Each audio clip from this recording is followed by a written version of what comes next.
नमस्कार दोस्तों, आपका स्वागत है आपके अपने YouTube channel Vidhi judicial academy में। मेरा नाम है Vijendra Verma and I am the director founder of the Vidhi judicial academy. We provide coaching for the judicial services exams and through this video we are trying to reach out you to provide you full professional exam oriented coaching for the judicial services and that is free of cost। तो अब ये पढ़ते हैं हम लोग, बहुत important case law है। This is Sawan Ram versus Kalavati. कौन से राम? सावन राम। कौन सी वती? Kalavati. In this case K died issueless.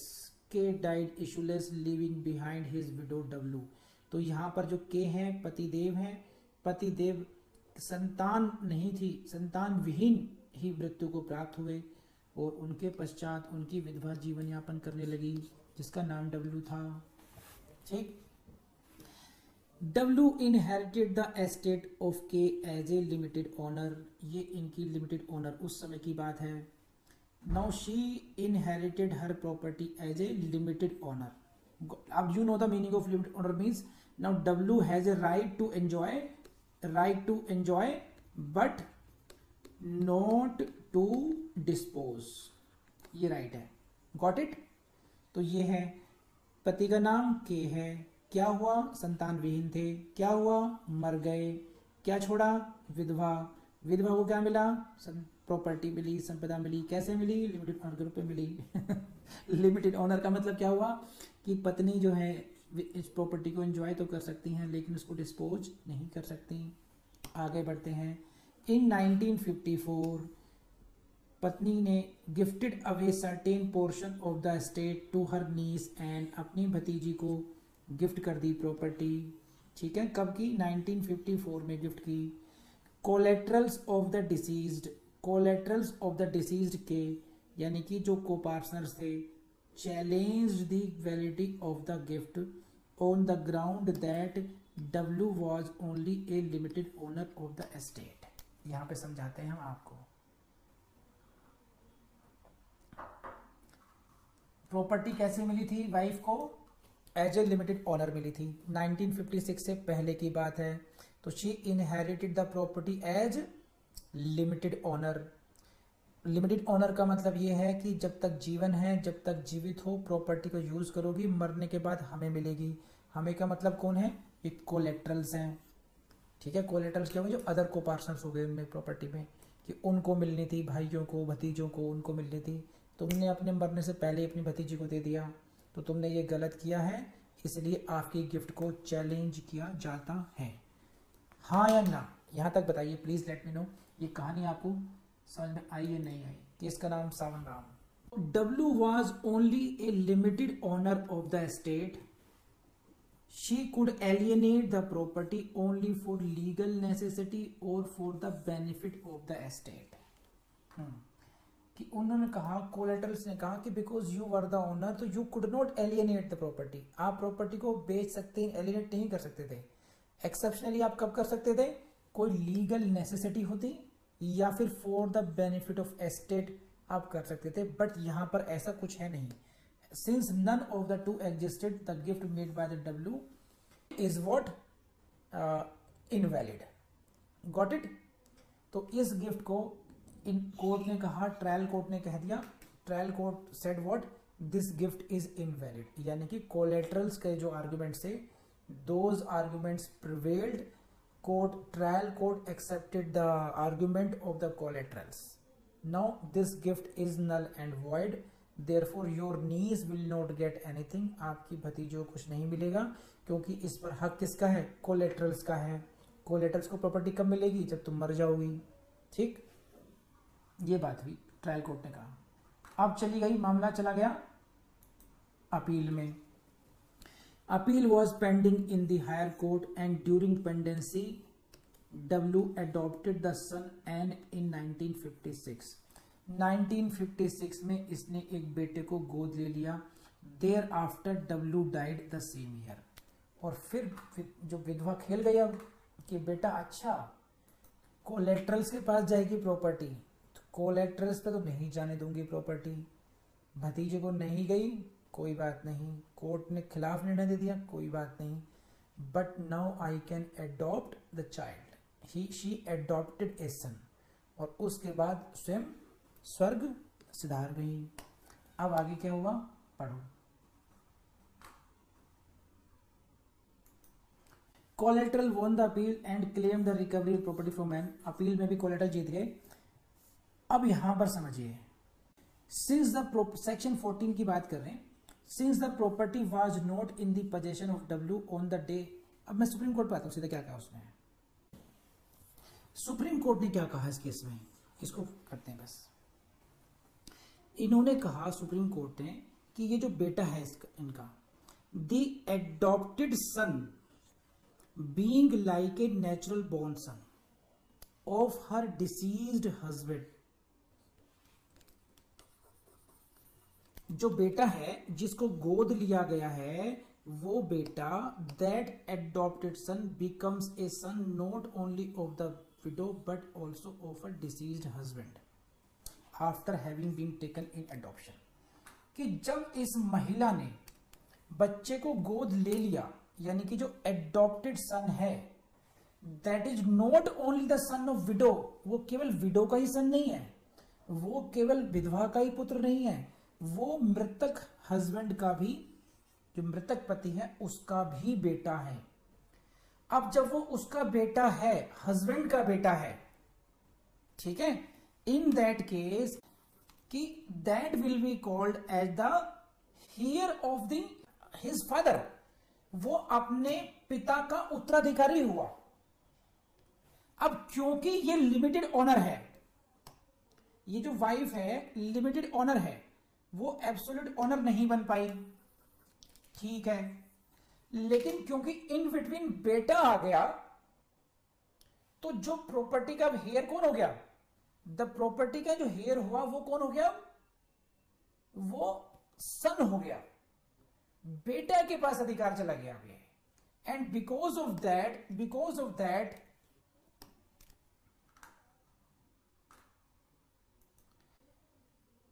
son, adopted son could claim back the property as his heirs from an, जिसको गिफ्ट किया गया है उससे प्रॉपर्टी कौन क्लेम कर सकता है, बेटा कर सकता है। And the collaterals would not get the property. कि अब ये बात तो सही है, ये बात सही है कि वाइफ जो है she was a limited owner, जो उसने गिफ्ट किया प्रॉपर्टी को, उसने जो प्रॉपर्टी को गिफ्ट किसको किया था, अपनी नीस को किया था, एन को, अपनी भतीजी को किया था, that was beyond her power.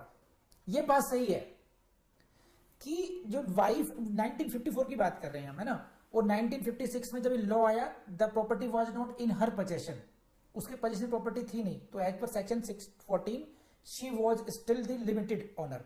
तो हम अभी सेक्शन 14 पर नहीं जा रहे हैं। कोर्ट ने कहा, इतना समझिए कि कोर्ट ने कहा कि yes she was the limited owner, therefore gift was invalid. जो नीस को गिफ्ट गई है एन को, वो इनवैलिड है, तो प्रॉपर्टी तो वापस आएगी।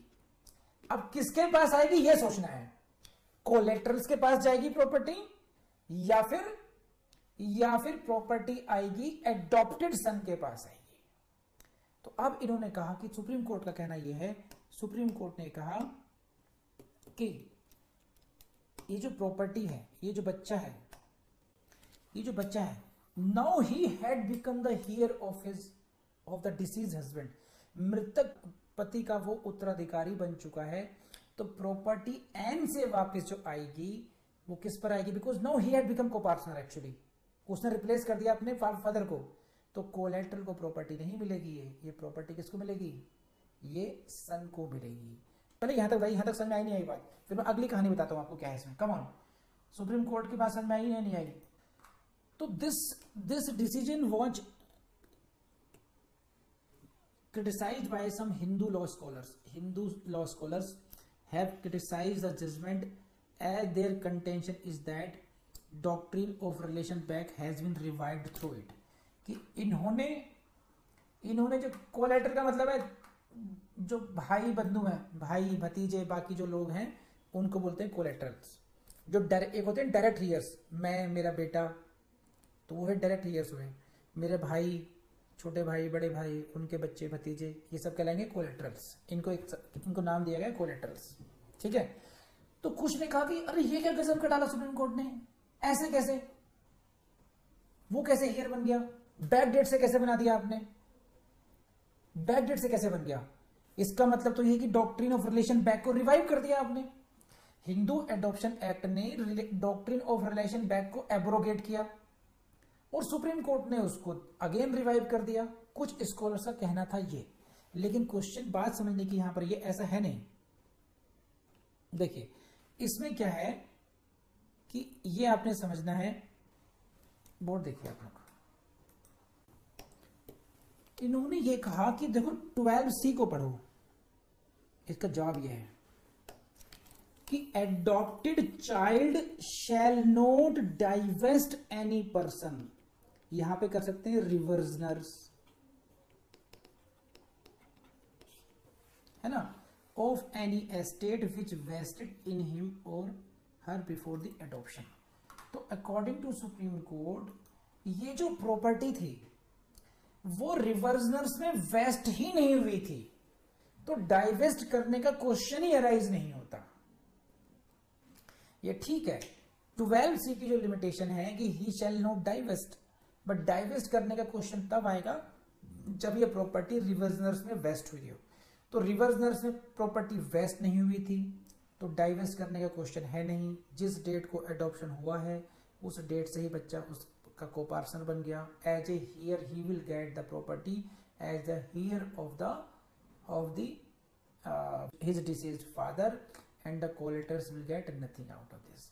तो थ्रू दिस डिसीजन मुझे लगता है मैं आपको समझा पाया हूँ, लिमिटेड ऑनर का कॉन्सेप्ट समझा पाया हूँ, डॉक्ट्रिन ऑफ रिलेशन बैक की कहाँ पर ऐसे एप्लीकेशन आती है वो समझा पाया हूँ आपको। तो आई बिलीव आपको ये बात समझ में आई होगी अच्छी तरीके से। कहीं कोई क्वेश्चन तो पूछिए मुझसे आप। ये बोर्ड पे देखिए, केस का नाम वीणाबाई वर्सेस वासुदेव। कौन सी बाई? वीणाबाई। कौन से देव?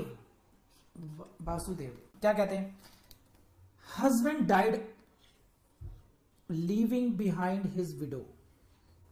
पतिदेव की मृत्यु हुई, पीछे रह गई विधवा रानी। लेकिन कब की बात है? After passing of the HSA यानी कि Hindu succession act. Hindu succession act का पास होने के बाद में भाई साहब की मृत्यु हुई, भाभी जी रह गई विधवा। लेकिन इसका मतलब क्या है? इस लाइन का मतलब क्या है कि now she will get the property as absolute owner. The widow after some time adopted a son and thereafter disposed of a part of the property inherited by her. The adopted son challenged the validity of the sale. समझे आप? मैं समझाता हूँ। तो देवू और पारो थे। देवू की death हो गई, लेकिन कब हुई? 1956 हिंदू सक्सेशन एक्ट के बाद में हुई। कौन रह गई पीछे? पारो रह गई। पारो का स्टेटस नो विडो का हो गया। अब विडो ने प्रॉपर्टी इनहेरिट कर ली। किसकी प्रॉपर्टी? अपने पति की। पति का नाम क्या था? देवू था। बाद में क्या किया पारो ने गोलू को ले लिया, एडॉप्ट कर लिया, गोद ले लिया बच्चे को, और इधर ले लिया गोद। गोलू खुश है कि अब प्रॉपर्टी का मैं मालिक हूं। लेकिन इसी बीच माँ की ममता पीछे रह गई। माँ ने क्या किया? कुछ पार्ट प्रॉपर्टी का यानी कि पार्ट प्रॉपर्टी को उसने बेच दिया, डिस्पोज्ड कर दिया। और उसी प्रॉपर्टी को, उसी सेल को किया है गोलू ने चैलेंज। तुम होती कौन हो बेचने वाली? इस प्रॉपर्टी का मालिक मैं हूं। सही है? तो ये कहना किसका है? गोलू का है। डब्लू क्या कह रही है? No I have right to sell, ये प्रॉपर्टी मैंने इनहेरिट की है। सही है? अब समझते हैं क्या है कोर्ट ने क्या कहा इस बारे में। कोर्ट का वर्जन समझिए, आपको एकदम अच्छी तरह समझ में आ जाएगा। Adoption will come into effect from the date of his actual adoption and he would come into existence from that date। कि गोलू तुम्हारा अस्तित्व इस परिवार में डेट ऑफ एडॉप्शन से आया है, नॉट प्रायर टू इट, उससे पहले नहीं आया है। Why? As the rule of relation back had provided under the old law, जैसा कि पुराने रूल में कहा गया था रिलेशन बैक में वैसे नहीं होगा। अब तुम नए रूल के हिसाब से जिस डेट को तुम्हारा एडॉप्शन हुआ है उसी डेट को तुम इस परिवार में शामिल माने जाओगे।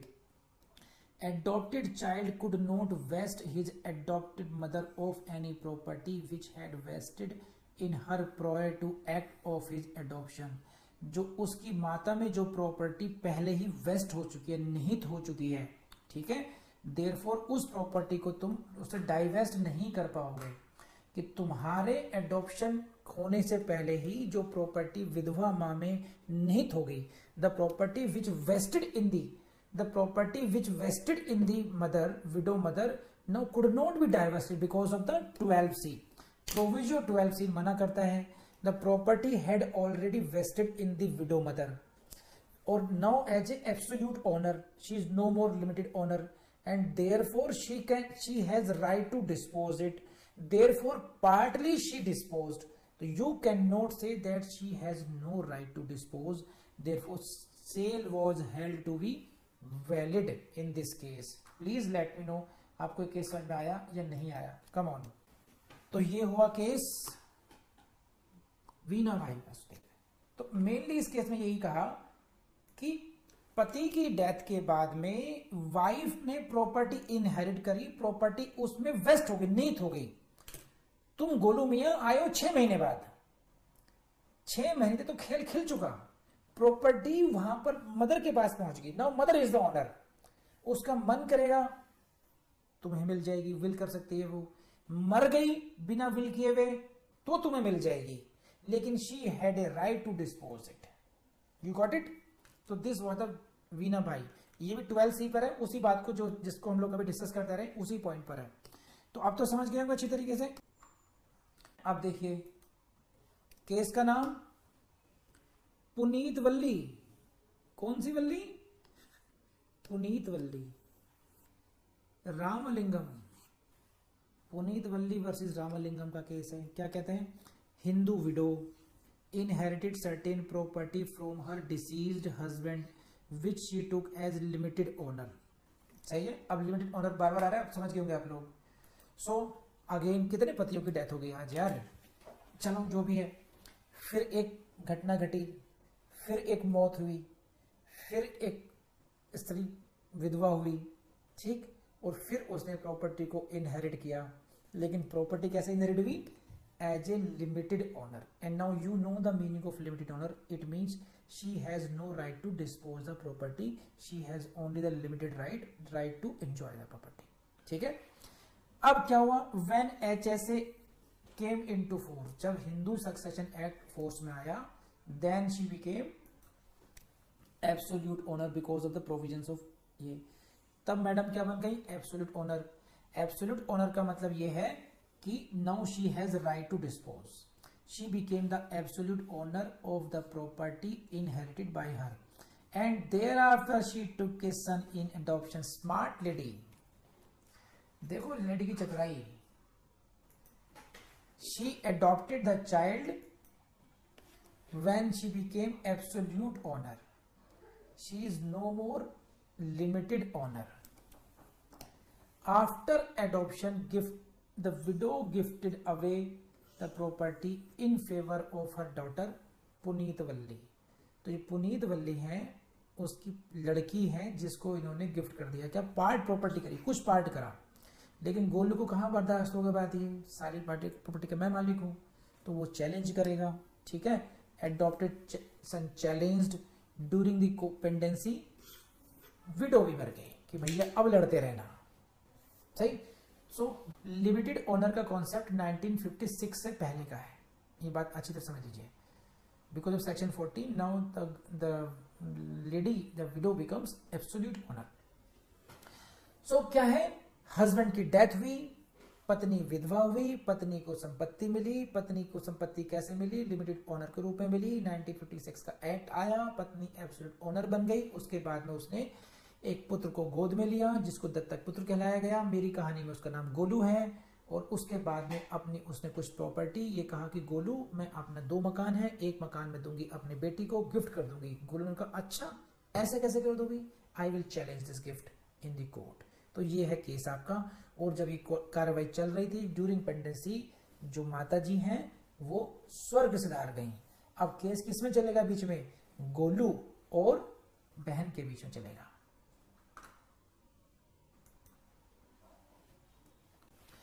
In appeal, the court held that widow was in the possession of the inherited property on the date of commencement. She became the absolute owner. वो absolute owner थी property की. Before the adoption, property had vested in her. Adoption से पहले ही property उसमें निहित हो चुकी थी. Therefore, even after the adoption, the property continued to vest in her, which the adopted son could not divest. 12C. बस वही है माया कि देखो एडॉप्शन से पहले property had vested in the lady and that continued to be vested. The adopted son had no right to divest her of that property and when she has become absolute owner the property had vested in her. Therefore, she had every right to dispose that property as per her choice. Therefore, the petition of your replant or the case of this Golu is dismissed. Thus, the gift made by the widow in daughter's favor was held to be valid and legal. तो ये case हुआ आपका पुनीत वल्ली का भी. इसमें भी वही बात थी, limited owner, absolute owner, property vested, you can not divest. 12C. So देखो 12C कितना इंपॉर्टेंट है. इसी से आइडिया लग जाना चाहिए केस लॉ से कि 12C बहुत इंपॉर्टेंट आपके लिए प्रीलिम्स के लिए भी है, बहुत इंपॉर्टेंट आपके लिए मेंस भी है आपके लिए. अब इस चैप्टर को हम करते हैं यहीं पर एंड. सेक्शन 12 एंड्स है और अभी हम लोग काफी कुछ पढ़ेंगे सेक्शन 13 ऑनवर्ड्स. तो ये आपका हो जाएगा. तो this section is very important. Litigation देखो सेक्शन 12C पर ही आई मेनली. लिटिगेशन सेक्शन 12C पर ज्यादा आती है, इसीलिए आपको इस पोर्शन को, ये जो प्रैक्टिकल इंपॉर्टेंट हो गया, तो इसको आपको प्रीलिम्स, मेंस और इंटरव्यू सभी के लिए इसको रेडी कर लेना चाहिए. ठीक है, तो ये होगा आपके लिए सेक्शन 12. मैंने एडॉप्शन को बड़े प्यार से कराया है ना, तो आप लोग इसका फायदा उठाइएगा, याद कीजिए, बार बार अच्छे तरीके से लिख लिख के याद कीजिए इसको. बहुत डिटेल में पढ़ाया गया है और बहुत टेक्निकली पढ़ाया गया है, बहुत इंपॉर्टेंट है आपके लिए. बस आपसे यही कहूँगा कि अगर ये वीडियो आपको पसंद आए तो अपने दोस्तों से शेयर करना जो नहीं भूलेंगे आप लोग. लाइक भी कीजिएगा और कमेंट भी कीजिएगा.